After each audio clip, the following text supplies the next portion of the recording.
Muy buenas noches, buenas tardes, buenos días, depende del lugar donde te encuentres. Bienvenido a tu canal, La Espiritualidad de la Iglesia Oficial. No te olvides, si eres nuevo en ver este tipo de videos, de suscribirte, dale like al video si es de tu bendición, y si te gusta, y si no te gusta, también dale like, porque ayuda para que otras personas también vean más este video.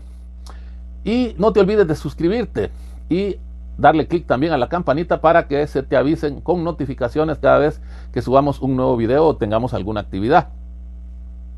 Este día vamos a estudiar los frutos de la carne y los frutos del Espíritu Santo. Tema muy importante, porque podemos ver o podremos entender al estudiar los frutos de la carne hacia dónde nos conduce el que nosotros aceptemos o le digamos sí a las inclinaciones de nuestra carne, a nuestra concupiscencia. Y vamos a ver también, por otro lado, a dónde nos conduce el que nos dejemos guiar por el Espíritu Santo, cuando veamos los frutos del Espíritu Santo. De esta manera vamos a poder entender cómo todo esto es un proceso de degradación si nos dejamos llevar por nuestras inclinaciones carnales, o es un proceso de purificación y de santificación si nos dejamos conducir por el Espíritu Santo. De hecho, vamos a leer la palabra de Dios en la carta a los Gálatas. Busca la carta a los Gálatas en el capítulo 5. Carta a los Gálatas de San Pablo a los Gálatas en el capítulo 5, versículos del 17 en adelante. Dice, hoy pon atención: pues la carne tiene apetencias contrarias al espíritu, y el espíritu contrarias a la carne, como que son entre sí antagónicos, de forma que no hacéis lo que quisierais. Pero si sois conducidos por el espíritu, no estáis bajo la ley. Ahora bien, las obras de la carne son conocidas: fornicación, impureza, libertinaje, idolatría, hechicería, odios, discordias, celos, iras, rencillas, divisiones, disensiones, envidias, embriagueces, orgías y cosas semejantes, sobre las cuales os prevengo, como ya os previne, que quienes hacen tales cosas no heredarán el reino de Dios. En cambio, el fruto del Espíritu es amor, alegría, paz, paciencia, afabilidad, bondad, fidelidad, mansedumbre, dominio de sí. Y contra tales cosas no hay ley, pues los que son de Cristo Jesús han crucificado la carne con sus pasiones y sus apetencias. Si vivimos según el Espíritu, obremos también según el Espíritu. Palabra de Dios. Te alabamos, Señor. Bueno, como ven, San Pablo en esta carta, en estos versículos, resumió lo que son los frutos de la carne y los frutos del Espíritu, y nos dicen también una recomendación al final de la lectura. Si vivimos según el Espíritu, tenemos también que obrar según el Espíritu. Esto quiere decir que no solo se trata de vivir según el Espíritu, sino que también tenemos que obrar. Es decir, la obra también tiene importancia en la salvación, como lo enseña la Iglesia Católica. Bueno, vamos a enumerar los frutos de la carne. De hecho, San Pablo mencionó 15 y puso un 16avo con el título y cosas semejantes, por si se le había olvidado alguno, ¿no? Entonces vamos a enumerarlos y vamos a ir explicándolos también uno por uno.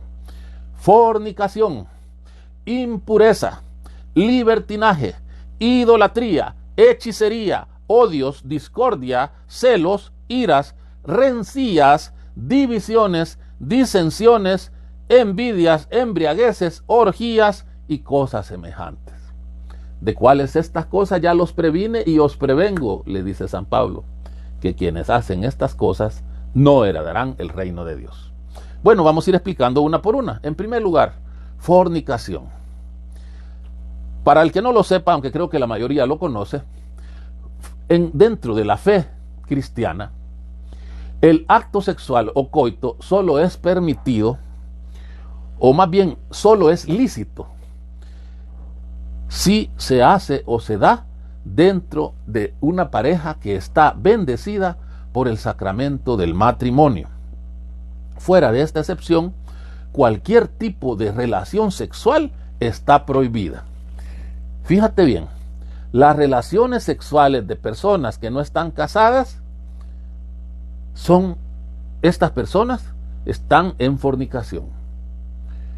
Las relaciones sexuales que no son entre hombre y mujer y por consiguiente tampoco pueden ser bendecidos por el sacramento del matrimonio, porque no hay matrimonio. Según la iglesia no aprueba el matrimonio gay. Estas personas están en fornicación.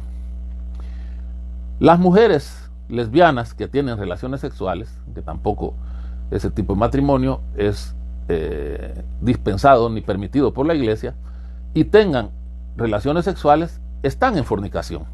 Es decir, la única manera en que tú puedes tener relaciones sexuales, bueno, añadamos, el joven o los jóvenes que mantienen relaciones sexuales antes del matrimonio, también caen en este pecado, en la fornicación.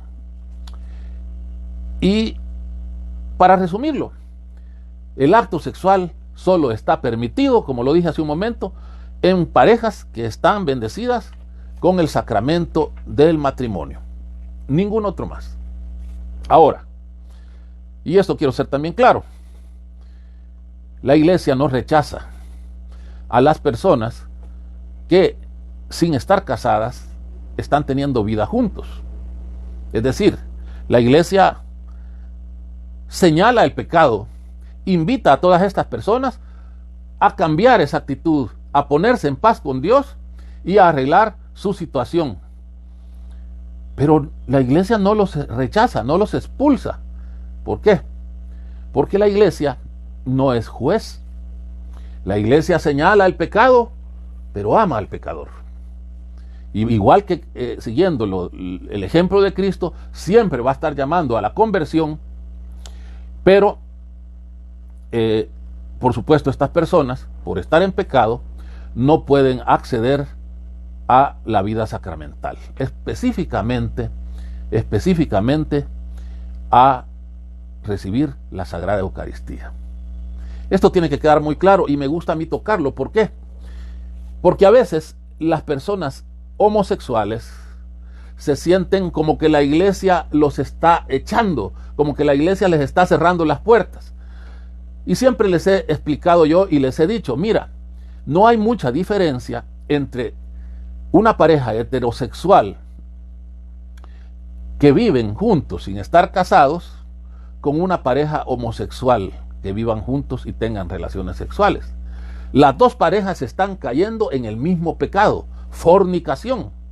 Ahora, la iglesia no le va a poder dar a ninguno de estos, ni a los pareja heterosexual, ni a la pareja homosexual, el sacramento de la Eucaristía. Pero no los expulsa, pero no les cierra las puertas. O sea, si tú eres homosexual o tienes una relación heterosexual que no está bendecida por el sacramento del matrimonio, acércate a la iglesia, ve a misa, acércate a la vida comunitaria. Habrá cosas que no puedes hacer o de las cuales no puedes participar en vista de tu pecado o de tu situación de vida, pero que eso no te impida estar en contacto con la comunidad de la salvación, que es la iglesia, porque ahí el Señor te puede dar caminos o la gracia para ponerte en paz con Él y en algún momento tener una conversión que te lleve a la verdadera felicidad, que es lo que al final el Señor busca para todos los hombres, que seamos felices y que tengamos vida eterna, que nos sintamos amados. Ahora, también hay que tener cuidado, ¿verdad? Que no debemos criticar los que estamos, digamos, del otro lado, ¿verdad? Muchas veces, y yo he tenido muchos ejemplos de personas que por estar en una situación de estas no pueden comulgar, pero que llevan una vida muy ordenada, que tienen a Dios en medio de su hogar, y a veces pareciera que tienen más santidad. De hecho, si no fuera por el pecado de la fornicación, tienen más santidad o mejor ejemplo de vida que muchas personas que están comulgando. No nos compete a nosotros señalar, por supuesto, cuando hablo que la iglesia no le cierra las puertas a los homosexuales o a los heterosexuales que están en fornicación, eso no quiere decir que vas a entrar en la iglesia de la mano besándote y dando expresiones que no van o no están de acuerdo con lo que adentro se está enseñando o se está, por decir así, celebrando. Como dice, un lugar para cada cosa y cada cosa en su lugar. Entonces, las expresiones de cariño son para la casa, ¿verdad? En la iglesia van a llegar, como le digo, sean homosexuales, sean heterosexuales, y a recibir sacramentos o vida comunitaria de iglesia. Pasemos al otro, impureza. Impureza. Cuando se habla de impureza, Jesús aclara que a él solo le interesa la pureza interior del hombre. Es decir, sus principios, su moral, su intención recta. De hecho, en el Evangelio de San Marcos, en el capítulo 7, versículo 15, dice el Señor: nada hay fuera del hombre que entrando en él pueda contaminarlo, sino lo que sale del hombre. Eso es lo que contamina al hombre. Fíjate bien. Los judíos, los fariseos, no comían cerdo. Se tenían que estar limpiando. Si tocaban un muerto, entraban en impureza. No podían tocar sangre. Por eso cuando Jesús les dice: quien no coma de mi carne y no beba de mi sangre, se escandalizaron. Pero qué duro es tu lenguaje, ¿quién puede escucharlo?, le dijeron. Por cierto, una cita bíblica que demuestra que Jesús no estaba hablando de manera simbólica, y le da la razón de esa manera a la Iglesia Católica, que cuando él hablaba de carne y sangre estaba hablando de su carne y de su sangre, no en forma simbólica, sino en forma literal. Pero bueno, ese no es el tema. Para ellos era un montón de cosas impuras. Las mujeres que tenían su periodo menstrual tenían que encerrarse, no acercarse al hombre, y hasta que se lavaban en un río y se presentaban al sacerdote ya podían nuevamente estar en contacto con todos los demás. Los leprosos, se recuerdan, ¿verdad? Pero Jesús rompe con esto y le dice: no es nada de lo que hay fuera del hombre que entrando en él pueda contaminarlo, sino lo que sale del hombre. Eso es lo que contamina al hombre. Es decir, ¿qué es lo que tienes en tu interior? Si en tu interior tienes una mala intención, si no tienes verdadera intención recta. ¿Y qué es la intención recta? La intención recta es la que tienen aquellas personas que buscan la verdad y que se ciñen a mantenerse en la verdad. Y para eso se necesita ser humilde. De hecho, Santa Teresa de Jesús decía: humildad es estar en la verdad. Es decir, cuando tú eres recto de intención, tú reconoces lo que es bueno y lo que es malo y te decantas siempre hacia lo bueno. Tienes buenos principios.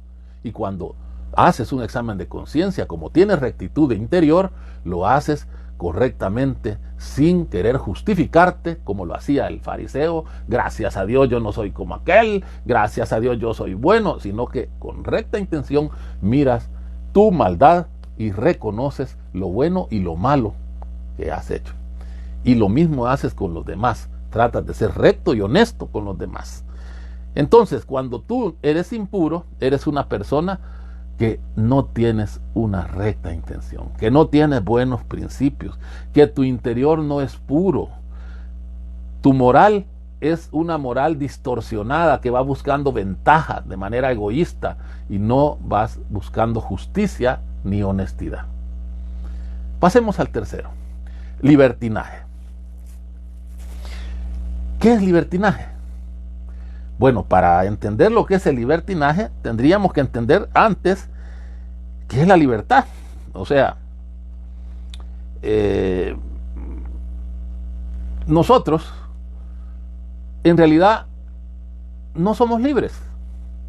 Es decir, o eres esclavo de las inclinaciones de tu carne, o eres esclavo del Señor. Fíjate bien lo que te estoy diciendo. O eres esclavo de las inclinaciones de tu carne, o eres esclavo del Señor. No hay forma de que puedas tener otra libertad. O sea, no hay libertad, pues. Así de fácil, no hay libertad. Porque tú recuerdas lo que acabamos de leer, ¿verdad? Las inclinaciones de la carne son antagónicas a las inclinaciones del espíritu. Entonces, o haces, si haces lo que de manera, ¿cómo decir así?, sin ningún freno, lo que la carne te induce a hacer, caes en libertinaje. Así de fácil. Eso es el libertinaje. El libertinaje es dejar que sean tus inclinaciones carnales las que muevan tu vida. Es decir, si tengo hambre, como, ¿verdad? Si alguien no me cae bien, pues le grito, ¿verdad? Si me molestó algo, pues me enojo y me enfurezco. Si hay un grupo en el cual no me siento bien, pues provoco divisiones y disensiones y rencillas. Si me da la gana poner en el lugar de Dios al dinero, lo hago. Si pongo en el lugar de Dios a una mujer, lo hago. Si prefiero el sexo a Dios y la pongo el sexo en el lugar de Dios, lo hago. O sea, el libertinaje es darle rienda suelta a tus inclinaciones carnales. Fíjate qué bonito lo que dice San Agustín con respecto a esto de que no somos libres. En la casa del Señor, libre es la esclavitud. Libre, ya que el servicio no le impone la necesidad, sino la caridad. La caridad te convierta en esclavo, así como la verdad te ha hecho libre. Al mismo tiempo, tú eres esclavo y libre. Esclavo porque llegaste a serlo, libre porque eres amado por Dios tu Creador. Eres esclavo del Señor y eres libre del Señor. No busques una liberación que te lleve lejos de la casa de tu libertador. Mira qué bonito lo que dice San Agustín. O sea, es decir, o eres esclavo de la carne o eres esclavo del Señor. Pero hay una diferencia. Si eres esclavo del Señor, la libertad ahí es, la esclavitud es libre. Porque el servicio no le impone la necesidad, sino la caridad. O sea, en la casa del Señor, el servicio que tienes que dar es caridad, ¿verdad? La caridad te convierte en esclavo, así como la verdad te ha hecho libre. Y al mismo tiempo eres esclavo y eres libre. Dice, esclavo porque llegaste a hacerlo, libre porque eres amado por Dios tu Creador. Eres esclavo del Señor, pero eres libre del Señor. No busques una liberación que te aleje de la casa de tu libertador. Cualquier otra libertad que no sea lo del Señor, al final es una esclavitud. Porque cuando le das desenfreno a las inclinaciones de la carne, terminas siendo esclavo de tus propios deseos. Esclavo de las drogas, esclavo del alcohol, esclavo del sexo, esclavo de tu mal genio, esclavo de tu mala personalidad, esclavo de tu actitud, esclavo para odiar, esclavo del odio, etcétera, etcétera, etcétera. Entonces, el libertinaje es eso. Es un fruto de la carne, que nace de darle rienda suelta a los deseos de nuestra carne. Vamos con el otro. Idolatría. La idolatría consiste en poner cualquier cosa en el lugar que solo le corresponde a Dios. Esta cualquier cosa puede ser, fíjate, una persona, así como cantaba Camilo VI, ¿verdad? Y sobre un pedestal te puse, ¿para qué? Dice Camilo VI. En un pedestal puso a la mujer para que después le diera el tortazo. O Cornelio Reina, ¿verdad? Me caí de la nube que andaba como a 20,000 metros de altura. ¿Ah? Poner a una mujer o a un hombre en el lugar de Dios, eso es idolatría. También una actividad podría ser, ¿verdad? Por ejemplo, jugar póker, ir a los casinos. Llega un momento en que eso para ti es lo que tu vida gira alrededor de eso. Se llega a ser un vicio, ¿verdad? La droga puede ser que en algún momento la llegues a idolatrar, ¿verdad? Un deporte mal entendido, ¿verdad? Que lo pones como que es lo primero en tu vida, ¿verdad? Bueno, un deportista, eso de que llamen Dios a Maradona o a Messi, Y lo más grave no es que lo llamen, porque al fin quienes lo hacen son gente ignorante o gente que está, como dicen, ya tomada en el mundo por el diablo. Lo malo es que ellos no rechazan que les llamen así. Dios, Maradona es Dios, Messi es Dios, tontería, ¿no? No, el crack es Jesús, ¿verdad? Que es Dios. Y los goles que hiciera Dios, por supuesto que serían mejores que los que hace Maradona y Messi. Un santo. Y aquí puedo decirlo. Los católicos y la iglesia no enseña la idolatría en la devoción que debemos tener a los santos, pero alguna persona que, como dicen, no está bien formada puede confundir y estar dándole un culto de idolatría o de latría, perdón, a un santo, y eso ya no es más que idolatría. ¿Por qué? Porque el culto de latría solo le corresponde a Dios. A los santos se les da el culto de dulía, es decir, una veneración por su vida, y porque admiramos en ellos lo que de Dios lo que ellos permitieron que Dios hiciera con ellos. Es decir, el olor a Cristo en ellos es lo que nosotros veneramos. Y en la Virgen María es la hiperdulía, o sea, porque no hay criatura más santa y que no haya llegado más alto en el acercamiento a la divinidad que la Virgen María. ¿Por qué? Porque así como el Arca de la Alianza era el lugar santísimo donde estaba la presencia de Dios, así como el sagrario es el lugar santísimo donde está la Sagrada Eucaristía, el vientre de nuestra Santa Madre, el hogar de nuestra Santa Madre, se convirtió en el lugar santísimo mientras Jesús estuvo en su vientre o en su casa, bajo sus cuidados, el lugar santísimo. Nadie tuvo más cercanía a la divinidad que la Virgen María. Por eso el culto a la Virgen María es un culto de hiperdulía, es mucho más alto que el que se le da a los santos, porque por eso a ella no se le llama Santa María, sino que es la Santísima Virgen, pero porque la santidad le viene de la cercanía con la divinidad, que ningún ser humano la tuvo en ese grado como la Santísima Virgen María. Entonces no debemos de poner a ningún santo en el lugar de Dios, ni siquiera a la Virgen María, ¿verdad? La Virgen María es santísima, pero la santidad en extremo le viene de la santidad de Dios, como dice la palabra de Dios en Levítico. Ser santos porque yo soy santo, o sea, nosotros podemos ser santos porque Dios es santo. Él es el santo, nosotros no. Una ideología puede ser también algo que nosotros pongamos en el lugar de Dios, un objeto como un carro, ¿verdad?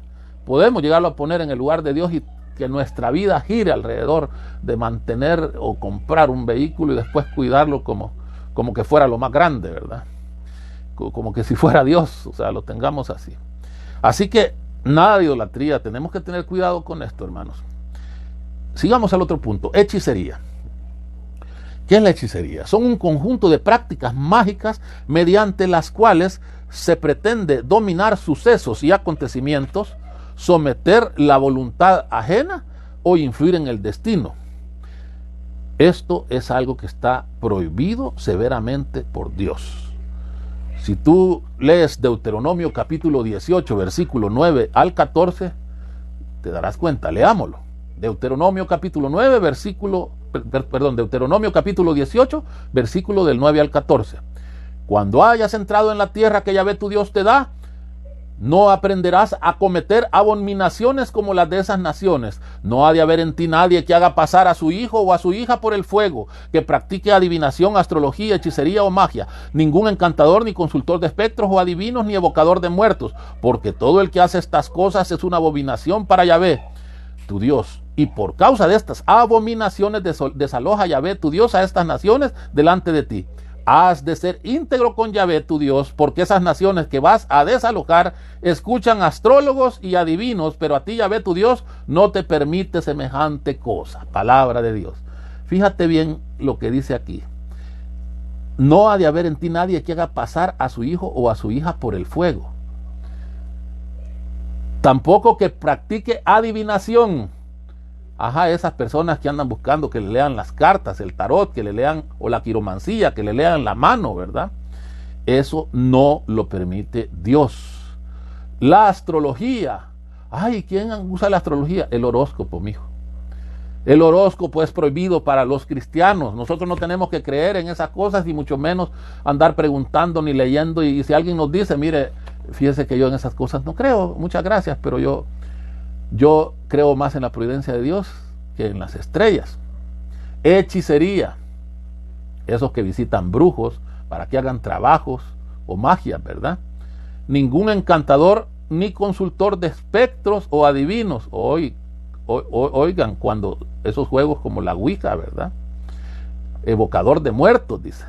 Todos esos juegos no son aceptados por la iglesia, y nosotros los cristianos debemos más bien no por la iglesia, no son aceptados por Dios, y nosotros los cristianos debemos de abstenernos de eso.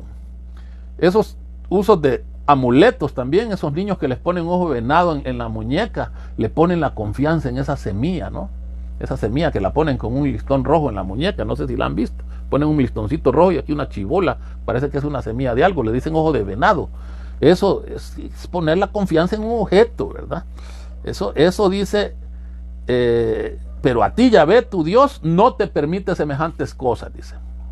También aquí podemos incluir la ruda, la prueba del puro, los centros espiritistas, la ouija, las cartas o tarot, el ojo de venado, la lectura de la mano, el gajo de ajos colgado, cualquier tipo de amuleto, los entierros, el horóscopo, las supersticiones, etc. Así que, si eres cristiano, suelta eso, bota eso a la basura. Si tienes un Buda panzón y lo tienes ahí pensando que eso te iba a dar abundancia y proveer, pues quítalo de ahí. Si tenías un elefante con la trompa para arriba porque creías que por eso es que ibas a tener buenas vibras, y fuera, sácalo de tu casa. Le estás dando entrada a cosas que no son de Dios, sino que son del diablo. Sigamos el otro. Odios. ¿Qué es el odio? El odio es la antipatía o aversión hacia alguna persona de tal magnitud que se llega al punto de desearle el mal. Tú puedes estar molesto con alguien, molesto, de decir, me tienes harto, me tienes cansado, ya así que de veras sos, como dicen, tosudo, testarudo, ya, no te soporto. Eso no pasa nada. Pero que además de eso le desees el mal, ahí sí hay un problema. Porque si ya no solo pasa del plano de que algo no te cae bien o te mortifica, a desearle mal, eso ya es odio. Eso no debe de tener, no lo debes de tener. Es decir, cuando tú sientas que a una persona no solamente le estás molesta o que no te cae bien, sino que además le deseas el mal, ahí estás cayendo en un problema. Y tienes que trabajar en él. ¿Cómo? Orando. Ora por él. De hecho, esta es una novedad cristiana. No hay una sola religión en el mundo que haya enseñado esto o que enseñe esto. Es una novedad de Cristo. Esto que les voy a decir. Más bien, que Cristo nos dijo. Dice, oren por sus enemigos. Oren por quienes no los quieren. Dice. Si oran por los que los quieren, dice el Jesús, ¿qué mérito tienen? No hacen lo mismo eso los paganos, dice. En cambio, ustedes oren, bendigan a quienes los maldigan, dice, y oren por quienes no los quieren. La oración y la bendición hacia esas personas, aunque te cueste, porque cuesta. Ay, si uno a veces quisiera, pero no, ora. Contrólate, es una inclinación de la carne el odio. Estamos hablando de lo más fácil, pues es la carne, es decirle sí, ¿verdad? Lo más complicado es manejarla con tu espíritu y después someter tu espíritu a la moción del Espíritu Santo. Bueno, tu espíritu te puede hacer que no la odies, es decir, que no le desees el mal, pero solo con el Espíritu Santo además vas a poder orar por ella. Imagínate qué duro. Pero así es. Ahí vamos caminando. Sigamos al otro. Discordia. ¿Qué es la discordia? Bueno, la discordia es sembrar contradicciones o resistencias opuestas a la autoridad correspondiente. Es lógico que a veces una persona que esté ejerciendo una autoridad, y es común a veces verlo, que no lo haga de la mejor manera. Y en cierta manera, el hecho de señalar los errores que una persona con autoridad esté cometiendo al ejercerla, no es propiamente algo malo. O sea, eso no puede considerarse como una discordia. Pero hay personas que crean discordias sin más motivo que solo poner resistencias a la autoridad. Es decir, solo por estar creando problemas y porque esta persona es como, quizás la palabra sucede muchas veces con mucha gente, ¿verdad? Son ingobernables, ¿verdad? Son gente ingobernable y siembran discordias innecesarias, siembran diferencias donde no hay que hacerlo, que lo único que traen estas diferencias son problemas, divisiones y otras cosas que vamos a hablar más adelante. Esas personas que se dejan guiar por esa inclinación de estar dividiendo o discordando con la autoridad, deben de abstenerse, a menos que tengan un motivo válido, pues, o sea, no se trata de agachar la cabeza, ¿verdad? Pero sí, no podemos estar sembrando contradicciones o resistencias a aquel que tiene la autoridad solo por capricho nuestro. Celos. ¿Qué es un celo? Es una desconfianza infundada hacia una persona.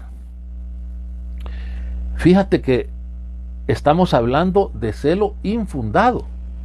¿Por qué? Porque el Salmo 69, 10 dice: pues me devora el celo de tu casa y caen sobre mí los insultos de los que te insultan. Ese es el celo de aquel que ama a Dios, por ejemplo.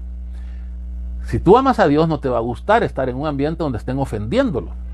Y entonces ese celo es correcto. Celo de tu casa me devora y prefiero guardarte, esconderte para que no te insulten, quitarte, como dice Jesús, no le podemos dar perlas a los cerdos, ¿no? Protegerla. Y hay casos, pues, de personas que, ¿cómo decir? Han querido profanar, ¿verdad? Iglesias. Y claro, el que hacen eso son cosas que molestan porque uno se siente celoso de que las cosas sagradas sean respetadas y que no sean profanadas. Ese es un buen celo. Pero en las relaciones de pareja está el otro celo, ¿verdad? Hay un celo normal, digamos, que es por demás. Aquí nadie puede decir que no tenga celos, ¿verdad? Si tienes esposa, no te va a gustar que ella vaya a andar coqueteando con otro, y viceversa, la mujer, ¿verdad? No va a querer que el hombre ande coqueteando con otra, y hay que cuidar lo que es de uno, ¿verdad? Hay que decirle: mire, esto no me gusta, por favor, vamos a respetarnos y dejar las reglas bien claras de cómo hacer nuestra relación, así, así. Hay cosas que no se valen, hay cosas que sí se valen, y las cuales a mí no me gustan. ¿Para qué? Porque como pareja van a llegar a acuerdos mutuos en los cuales van a estar tranquilos los dos. Acuerdos muy de pareja, ellos sabrán, unos son más permisivos, otros son menos permisivos, hay que respetar.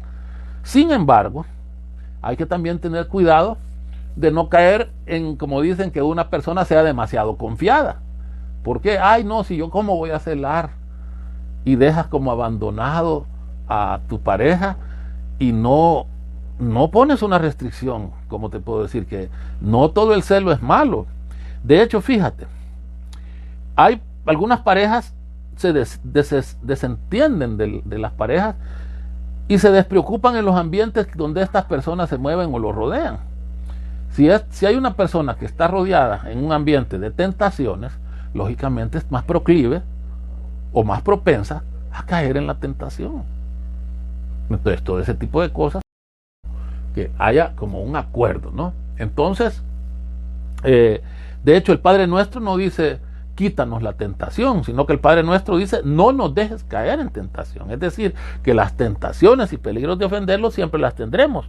Por lo tanto, los casados, los novios deben ayudarse mutuamente a no caer en tentación, manifestándose de palabra su confianza y acompañándose cuando se vaya a estar en ambientes pecaminosos, rodeados de personas que los podrían empujar a pecar, manteniendo buena comunicación de pareja, alimentando entre sí el respeto y la confianza mutua, etc. Pasemos al siguiente: ira. ¿Qué es la ira? La ira es un enfado o enojo muy violento en el que se pierde el dominio de sí mismo o se cometen violencias de palabra y obra. Fíjate, ¿cuándo pasa el enojo a ser ira? Cuando pierdes el dominio de ti mismo. Vas por la calle, normalmente eres una persona afable, tranquila, te pitan o te acercan el carro que casi te lo montan y haces la seña ahí con las manos, de esas señas que no tengo ni que decirte cuáles son, ¿verdad? Y encima le sacas toda la ascendencia al pobre que vive en el otro lado y le gritas y le dices hasta de lo que se va a morir. Ahí has perdido el dominio de ti mismo. Pudiste haberte dominado. Pudiste haberlo tomado de otra manera, pudiste haber sido un poco más elegante, más educado y no no irte al grito, a la ofensa, a sacar esas señas que son vulgares, ¿verdad? Por poner un ejemplo, es decir, o que de repente estás enojado con alguien y se te hierve la sangre y le dejas ir el puñetazo, ¿verdad? Normalmente, a menos que sea en defensa propia o que la ofensa sea demasiado, ¿cómo decirte?, directa y provocadora, uno debe de tratar de evitar hasta lo último la violencia. O sea, eso es decir, el momento que alguna vez una persona tenga que usar la violencia es porque no le dieron otra alternativa. Y no se trata que no le dieron otra alternativa porque le gritaron, sino que porque ya no tenía otra forma para hacerse respetar o para defender a una persona que estaba siendo atacada. De lo contrario, hay que dominarse.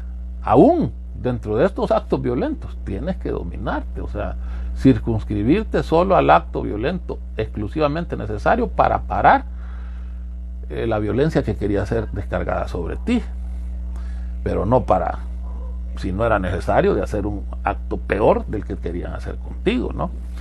Entonces, enojarse no es pecado, sino que debemos de primero tratar de no perder el dominio de nosotros mismos para no cometer violencias de palabra o de obra. Y la ira, como les dije hace un momento, no debe confundirse con el enojo. Enojarse no es pecado. San Pablo lo aclara. Efesios 4:26.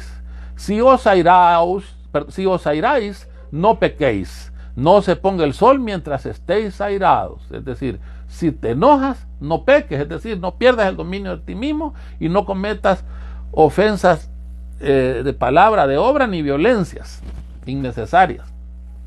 Es decir, Pablo dice que se puede estar enojado pero sin pecar, y que el pecado tampoco el enojo, no te llegue hasta que se ponga el sol y todavía sigas enojado, ¿verdad?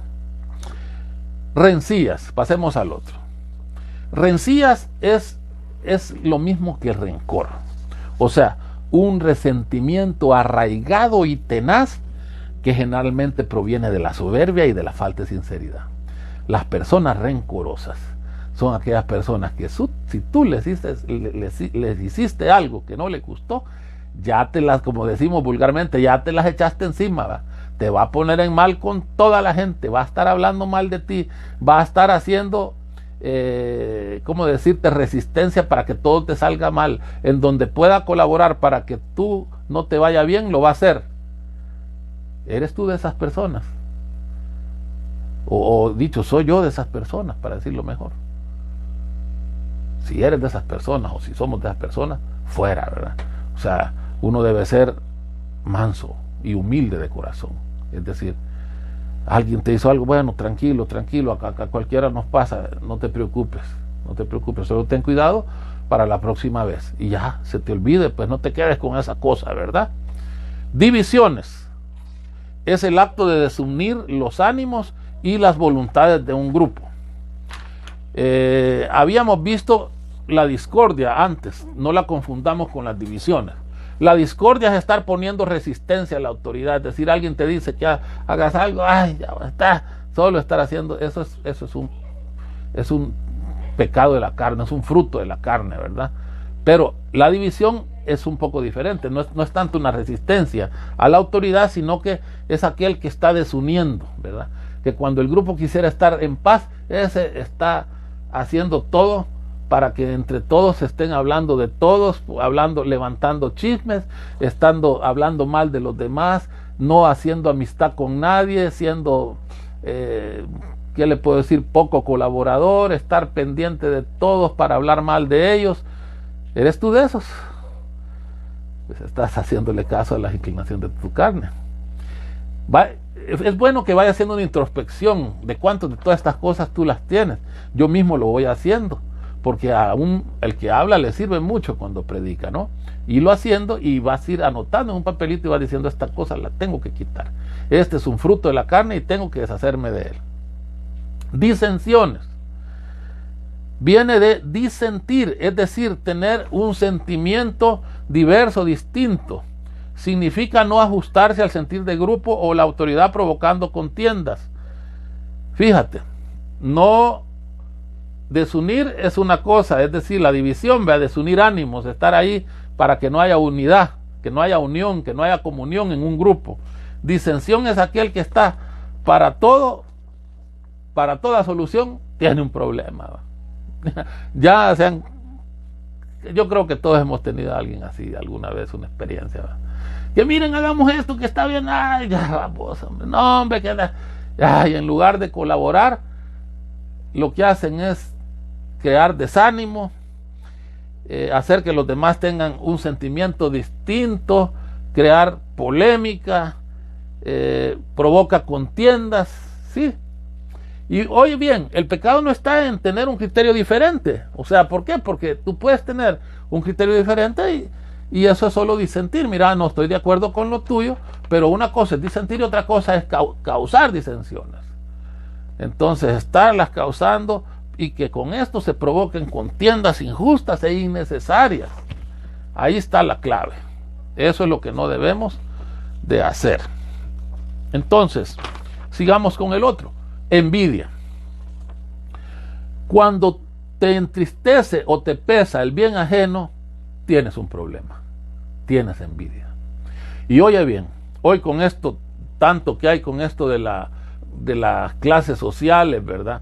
Que una persona, solo por el hecho, un día íbamos en el mar, en la playa, pues aquí en el país, ¿verdad? Y de repente iba caminando con alguien y me dijo, mira, ya van estos. Iba una muchacha con otro muchacho en una cuadrimoto en la arena, ¿no? Y mira estos agrandados, dijo el que iba conmigo. Agrandado es como decir altanero, ¿verdad? Ahí andan ufanándose de su dinero, restregándonos en la cara, restregándonoslo en la cara. Y yo le digo, ¿y qué tiene de malo? Le digo yo. Pues sí, mira, ahí andan bien chivos en la cuadrimoto y nosotros no ¿Y qué tiene, pues? ¿Y cuál es el problema? ¿Cuál es el problema si otra persona tiene más dinero que tú? La otra persona es mala ya solo porque tiene dinero o porque tiene más autoridad que tú. Como es tu jefe, es malo y todos los que no son jefes son buenos. Así es tu criterio. No, hermano, eso es envidia. Envidia. Que se compró otro carro, ya va este. Qué feo, el mío es más pequeño pero mejor. Es envidia, me explico. Hay un tema muy triste en esto de la envidia. Cuando una muchacha bonita pone fotos en una red social, observen, la mayoría de las críticas solo vienen de mujeres. Ustedes, mujeres que me escuchan, reflexionen en eso. Los hombres podemos poner fotos de nosotros, no sé, puede ser que en otros países sea diferente, pero al menos en estas latitudes por donde yo vivo es así. No vaya a ser que una muchacha sea bonita y empiece a poner cositas y carita bonita y que le empiecen a decir que like y por aquí, like por acá, que empiezan el montón de mujeres a criticarla. Envidia. Cosa que no pasa con los hombres. No sé por qué. Como que las mujeres tienen una quizás inclinación más fuerte a caer en este fruto de la carne. Pasemos al otro. Embriagueces. Vaya, tomar licor no es pecado. Ahora, embriagarte sí es pecado. Ahora, puede ser pecado que tomes un poquito de alcohol si ya eres alcohólico. ¿Por qué? Porque ya no te vas a detener. Entonces, alguien que es alcohólico, pues probar el alcohol ya es un fruto de la carne, porque vas a terminar en la cuneta, ¿verdad? Pero para alguien que no tenga problema de alcoholismo, es pecado el abuso, no el uso. O sea, si tú te gusta tomarte una cerveza en un asado, tómatela. Si te gusta comer y tomar vino cuando estés comiendo la carnita, tómatelo. En la fiesta, el vino, el licor desinhibe. La Biblia habla de que alegra el corazón y Jesús convirtió el agua en vino y no era fresquitos de esos de polvo, ¿verdad? Era vino con alcohol el que Jesús convirtió en las bodas de Canaán. Así que si se tomaba vino, pues si se toma, eso no es pecado. Ahora, si te embriagas y pierdes el dominio de ti mismo, ahí estás mal. Entonces las embriagueces es eso, cuando tú tomas hasta por perder el dominio de ti mismo. Ahí tomas y estás pasando un buen rato y eso te causa alegría, porque es cierto, el vino alegra el corazón, el alcohol alegra el corazón. Ahora, de eso a pasar a una embriaguez, que es cuando ya pierdes el dominio de ti mismo, ahí ya está mal. Ahí ya ese es un fruto de la carne que se convierte ya en un pecado, en algo ilícito. Como dice San Pablo, los que hacen estas cosas no entrarán en el reino de los cielos. Sigamos, orgías. Orgías es toda satisfacción viciosa de apetitos o pasiones desenfrenadas. Fíjate bien. Aquí, y no solo te imagines sexo, aquí por supuesto que las orgías sexuales entran dentro de esto, pero no solo eso. Aquella satisfacción viciosa de apetitos o pasiones desenfrenadas. Aquí entran esas reuniones de rock donde cometen actos de violencia que rompen todo, ¿verdad? Esas manifestaciones feministas donde hacen vandalismo, no solo feministas, donde hacen vandalismo y rompen todo. Eso es una orgía. Le meten a las iglesias y las quieren quemar. Hay reuniones que se reúnen para emborracharse. Eso se convierte en una orgía. Ya no es que toman para sentirse contentos, para desinhibir la plática, para hacer un momento de alegría, de acercamiento, de celebración, sino que van con el deseo explícito de tomar hasta emborracharse. Eso no, es un fruto de la carne. Es lo que les digo, estás dándole con desenfreno la libertad a tu carne. Una orgía viene a ser una forma de libertinaje, lo que hablamos hace un momento. Esos conciertos violentos de rock, la liberación de pasiones sexuales, o comer en exceso hasta que ya no te quepa. Bueno, de hecho los romanos se sabe que hacían las grandes comilonas y después iban a los baños y se metían el dedo y vomitaban. ¿Saben solo para qué? Para poder seguir comiendo. Eso, o sea, eso es carnal, ¿verdad? Eso es carnal. Entonces, y finalmente dice San Pablo, y cosas semejantes. ¿Y qué se refiere San Pablo con cosas semejantes? Todos los actos desordenados, egoístas y pecaminosos encaminados a satisfacer los apetitos de la carne sin ordenarse según la caridad. Entonces, con esto terminamos lo que es los frutos de la carne. Ahora, veamos ahora los frutos del Espíritu Santo, que leímos también al inicio. Aquí se los voy a enumerar. Solo que parece ser que San Pablo los pone o los enumera según el grado de perfección y pone primero el amor, ¿verdad? Después la alegría, después la paz, la paciencia, y va de lo más perfecto a lo menos perfecto. Como nosotros lo vamos a enumerar es al revés, es decir, con el orden en que van apareciendo estos frutos, en la medida que tú te dejas, en la medida que tú sometes las inclinaciones de tu carne a tu espíritu y después sometes tu espíritu a las mociones del Espíritu Santo. Entonces los vamos a enumerar al contrario de como los enumeró San Pablo. Y es así. Primero, dominio de sí mismo, mansedumbre, fidelidad, bondad, afabilidad, paciencia, paz, alegría y amor. Mira qué bonito. Ya, esta es otra cosa, miren, ya suena más bonito, ¿no? Hay que decirlo, suena más agradable, ¿no? Todo esto lo que es el fruto, y a medida que lo vayamos ahorita descubriendo, verás qué lindo es. Empecemos por el primero, dominio de sí mismo.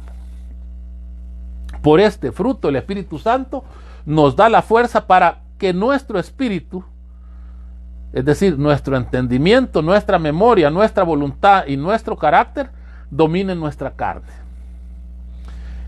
Es decir,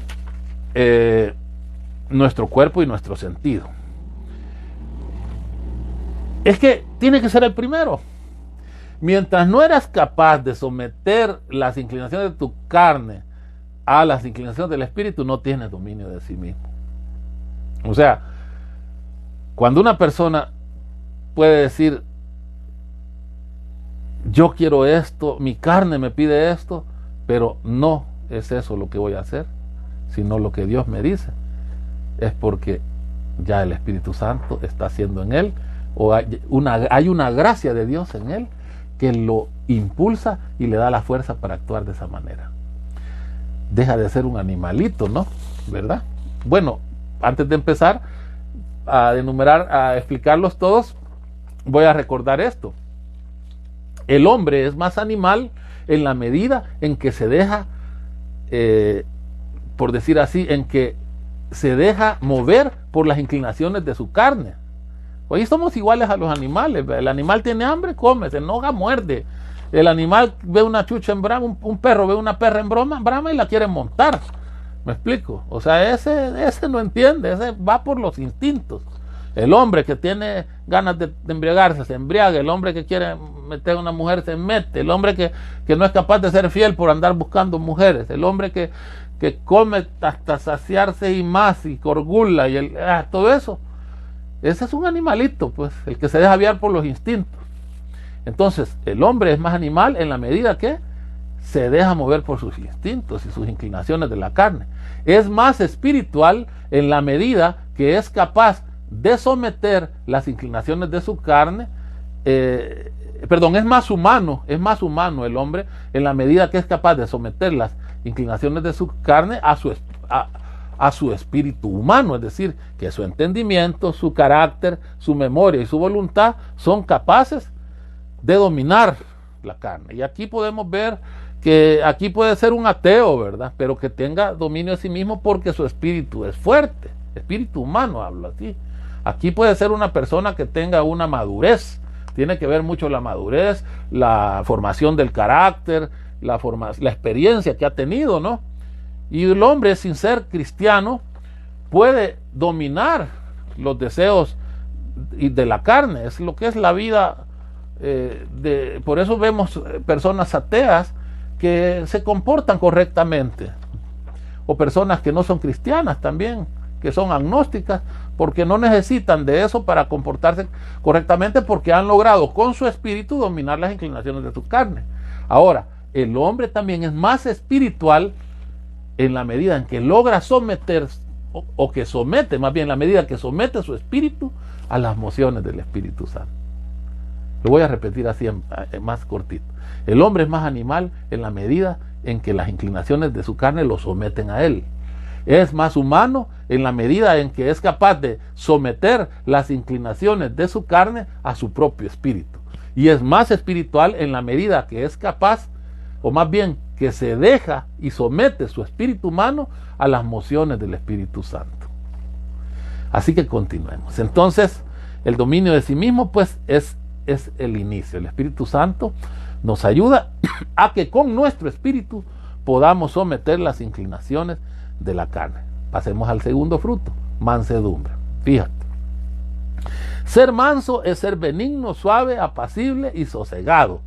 La palabra mansedumbre viene de mansuetus, que a su vez se deriva de manu asuetus, que quiere decir domado con la mano. Hay personas que cuando se les quiere abrazar o saludar se muestran ásperas, distantes o demasiado frías, no permiten ningún tipo de acercamiento y rechazan a las personas que quieren ser amables con ellas. A estas personas les hace falta tener mansedumbre. La mansedumbre también puede definirse como la capacidad de dejarse amar. Mira, revísate, haz un examen de conciencia. ¿Qué tan fácil es abrazarte? Y no estoy hablando que te dejes abrazar del primer pelado que llegue por ahí o pelada, ¿verdad? Estamos hablando qué tan fácil es que alguien cercano a ti te dé un abrazo y te apapache. Si no es tan fácil, es que te falta mansedumbre, porque no te dejas amar con facilidad. Es decir, las personas mansas son amables, o sea, son fáciles de amar. Eso quiere decir amable, fácil de amar, ¿verdad? Entonces una persona mansa, o la mansedumbre, es casi como decir amabilidad. Una persona es amable porque se deja amar. Muchas veces hay personas que tienen este problema de que son ásperas, frías, pero porque traen arrastrando incomprensiones, o les falta una sanación interior. Traen rechazos, traen una vida de dolor, una vida de sufrimiento, una vida de de incomprensiones, de falta de amor, de desengaños, y han quedado dañadas en su corazón, por lo cual ya no creen en el amor. Entonces no se trata también del otro lado, que si alguna vez te encuentras con este tipo de personas, pues entonces no las toleres ni las trates. No, hay que tratar de comprender, de interesarse en cuál ha sido su pasado, por qué estas personas actúan de esa manera, qué es lo que les ha sucedido en su vida, por qué es que son así. Y generalmente se encuentra una razón o un motivo por la cual estas personas perdieron la confianza. Generalmente el encuentro con Jesús crucificado suscita en estas personas el descubrimiento de un amor incondicional con el cual ellos no están familiarizados. La cruz de Cristo les hace ver que, a pesar de tener un pasado de dolor que los ha hecho vivir con desconfianza, metidos en una coraza en forma de frialdad y desinterés por lo bueno, hay alguien que dio la vida por ellos y los amó a pesar de todo e incondicionalmente. O sea, la cruz de Cristo también sana a estas personas. Si tú eres de esas personas que no son tan fáciles de amar, pues con más razón acércate al Señor y mira lo que hizo Dios en la cruz, lo que hizo Jesús en la cruz por ti. El otro fruto del Espíritu Santo, el que sigue, fidelidad. Fíjate cómo es algo que se va como formando paulatinamente.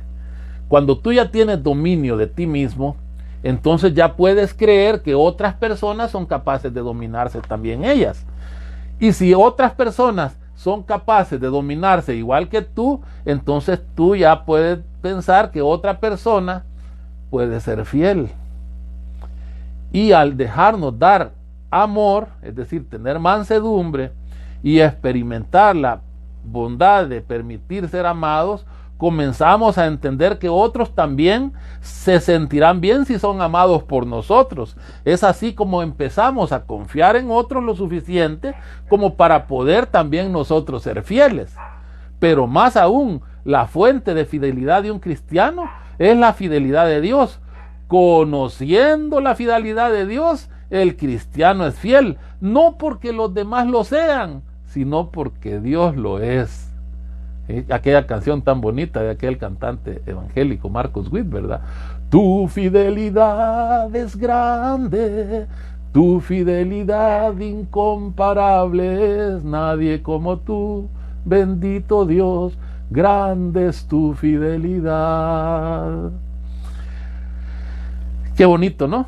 Ya vamos entrando a esto, ¿verdad? De los frutos del Espíritu, es otra cosa de lo que habíamos estado estudiando hace un momento con la carne.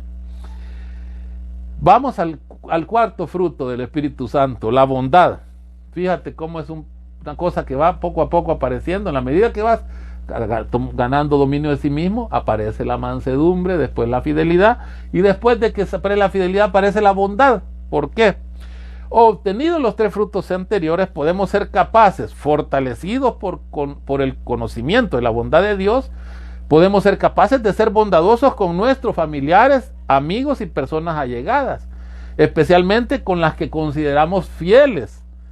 Ya en esta etapa, la persona que, por haber recibido a lo largo de su vida daños o heridas interiores, había dejado de creer en el amor y en lo bueno, comienza poco a poco a tener confianza de volver a abrir su corazón a los demás. El otro fruto, afabilidad. Logrados los cuatro frutos anteriores, podemos ser bondadosos ya no solo con nuestros familiares y amigos, sino también con las personas que solo conocemos de vista o que nos encontramos en la calle, ¿no? Fíjate, ya tienes dominio de sí mismo, ya has adquirido fidelidad y ya has adquirido mansedumbre, y eso te ha llevado a tener fidelidad y te das cuenta que otros pueden ser fieles. Al ver que otros han sido fieles contigo, pudiste ser bondadoso con esas personas que habían sido fieles contigo. Y eso te lleva a también ser amable y afable con las personas que no conoces. Vas por la calle y vas, Dios, fulanita, ve, ya hasta qué le pasó, dicen, si esta no le hablaba a nadie. Y Dios, don Carlit, ¿y qué le pasa? ¿Qué mosca le ha picado si este hombre solo con el ceño fruncido pasaba? Es que ya está recibiendo los frutos del Espíritu Santo, por eso le va pasando esto, ¿verdad? Es decir, ya al llegar a este punto es cuando comienzan a ser visibles para los demás los frutos de la conversión. Aquel que era apartado, distante, frío, áspero, tímido, esquivo y cabizbajo, ahora es una persona más afable, más extrovertida, más sonriente, con menos temor a ser dañado por los demás y con más defensas para evitar ser dañado, pues cuenta con la fidelidad del amor de Dios que no le va a fallar, lo cual lo lleva a tener mejores relaciones con sus semejantes.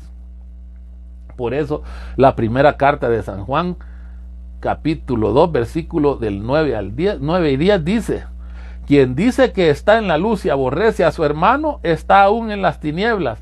Quien ama a su hermano permanece en la luz y no tropieza. Palabra de Dios. Pasemos al otro fruto, paciencia. Vaya, mira, es el fruto por el cual el Espíritu Santo nos enseña a sufrir sin que nuestro ánimo se perturbe por infortunios y trabajos. Aprendemos también a sufrir con tolerancia los defectos del prójimo. Nos volvemos comprensivos y aprendemos a disculpar a los demás. Vaya, fíjate, mira. Ya finalmente aprendiste a tener dominio de ti mismo. Después te empezaste a dejar amar. Al ver que otros también se dejan amar y que tienen también dominio de sí mismo, entonces entiendes que otros pueden ser fieles igual que tú, y entonces entras a lo que es la fidelidad. Después viene la bondad, porque al saber que con aquellos que han sido fieles contigo, en modo de agradecer, empiezas a ser bueno con ellos. Después, ya no solo con ellos, porque se desborda en ti esos frutos, esa gracia del Espíritu, empieza a ser bueno y afable con personas que tal vez no han sido fieles y amables contigo. Y ahora ya no solo puedes ser afable con las personas, sino que también puedes tolerarle las cosas que antes ni siquiera soñabas con poderle tolerar a alguien. Nos volvemos comprensivos y aprendemos a disculpar a los demás. Y lógico, después viene el otro fruto, paz. Después de la paciencia viene la paz. Las personas pacientes pueden alcanzar la paz. La paciencia, dice Santa Teresa de Jesús, todo lo alcanza. Y oye bien, una vez obtenida la paciencia, podemos obtener la paz. ¿Pero cuál paz? La paz que nos da Jesús. La paz les dejo, mi paz les doy, no se la doy a ustedes como el mundo la da. No se turbe su corazón ni tengan miedo. Palabra del Señor. Es el Evangelio de San Juan, capítulo 14, versículo 27, si lo quieres leer. El cristiano deposita sus problemas y necesidades a la providencia divina. Ya la paz te viene porque estás en manos de Dios. Así como Francisco de Asís, que era feliz en la pobreza. ¿Por qué? Porque dices, bueno, ya lo vamos a ver más adelante cuando veamos la alegría, pero fíjate bien, dice el Evangelio de San Mateo capítulo 6 versículo 26 al 34. Mira las aves del cielo, que no siembran ni ciegan ni recogen en graneros, y vuestro Padre celestial las alimenta. ¿No valéis vosotros mucho más que ellas? ¿Y quién de vosotros podrá, por mucho que se afane, añadir a su estatura un codo? Y por el vestido, ¿por qué os afanáis? Considerar los lirios del campo, que cómo crecen, no trabajan ni hilan, pero os digo que ni aun Salomón con toda su gloria se vistió así como uno de ellos. Así que no os afanéis por el día de mañana, porque el día de mañana traerá su propio afán. Bástale a cada día su propio afán. Palabra del Señor. El cristiano, según sea su rol, se preocupa y trabaja en el presente, haciendo el esfuerzo máximo que le corresponde dentro de cada día y dejando lo que él no alcanza ni está en sus manos realizar en manos de la providencia divina. Fíjate bien, no te confundas. Los cristianos no son holgazanes, es decir, ni tampoco confiados que Dios le va a mandar las cosas sin hacer ellos ningún esfuerzo. No, bástale a cada día su propio afán. El cristiano es una hormiguita, trabaja durante el día lo que tiene que trabajar, pero ya no se preocupa porque él ya le bastó a ese día su propio afán, y ya no se afane por el día de mañana, porque el día de mañana traerá su propio afán. Es que muchas veces nosotros no entendemos que ni el pasado ni el futuro existen. El pasado ya sucedió y el futuro no sabemos cómo será. Entonces nos corresponde a nosotros vivir en el presente, trabajar y hacer lo que tenemos que hacer en el presente y dejar en la providencia de Dios lo demás. Haz lo que te toque hacer en el día y déjale a Dios hacer por ti. Como dice, Él vela tu sueño, Él no duerme. Y si el Señor no construye la casa, dice, en vano se afanan los albañiles. Cuando tú logras poner esa confianza en lo que ya no está en tus manos, fíjate, en lo que ya no está en tus manos realizar, que ya lo hiciste lo que tenías que hacer y pones la confianza en Dios, aquí le puedes empezar a decir adiós al insomnio, al mal carácter, a las colitis nerviosas, a la presión arterial alta, a la gastritis nerviosa, a muchos dolores de cabeza, a muchas arrugas por formarse, a migrañas, a depresiones o a muchas enfermedades emocionales. Por ahí está el secreto, la paz que el mundo no entiende. La paz del Señor, decimos cuando nos saludamos. Pasemos al otro fruto, la alegría. A ver, ¿puede alguien que haya obtenido los frutos que ya enumeramos estar triste? Ay Dios, por eso decía San Juan Bosco, un santo triste es un triste santo, decía San Juan Bosco. Y San Francisco de Asís, que entendió muy bien esto, y en la pobreza que él vivía, él era el hombre más feliz de la tierra, decía, la perfecta felicidad consiste en tener la certeza que nada ni nadie podrá separarnos del amor de Dios. San Pablo le escribe a los romanos, ¿quién nos separará del amor de Cristo? La tribulación, la angustia, la persecución, el hambre, la desnudez, los peligros, la espada.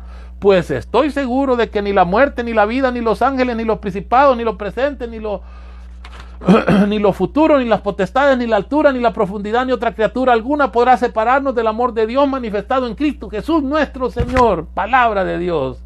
Carta a los Romanos capítulo 8 del 35 al 39. La alegría venida de Dios es fruto de su Santo Espíritu. No nos la pueden arrebatar los problemas ni las dificultades de esta vida, ni la muerte, dice San Pablo. Ni la muerte podrá separarnos del amor de Dios. Santa Teresa de Jesús por eso decía, nada te turbe, nada te espante, quien a Dios tiene, nada le falta, solo Dios basta.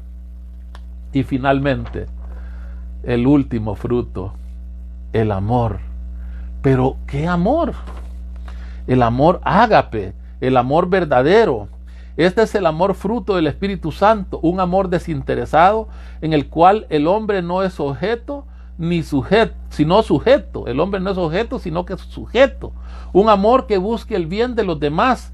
Un amor como el que mostró nuestro Padre Dios hacia nosotros, pecadores que no merecíamos.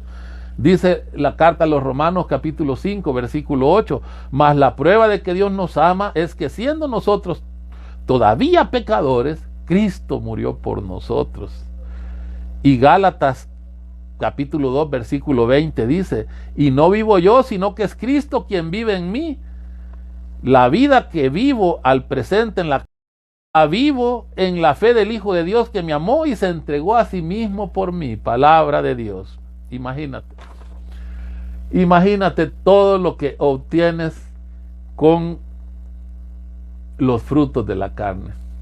Qué lindo, ¿no? Qué lindo.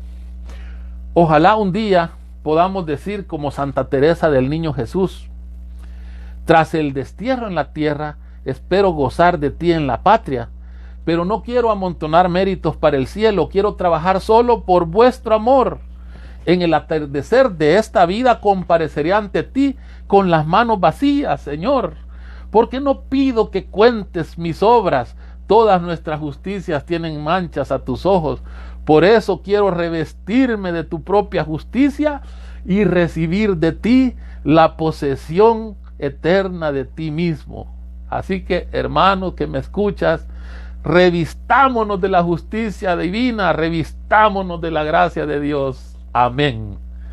Dios te bendiga y que la gracia del Señor te acompañe, hermano mío, hermana mía, ahí donde te encuentras, que la Virgen María, que el Señor Jesús y que la Trinidad Santa, un solo Dios, estén contigo.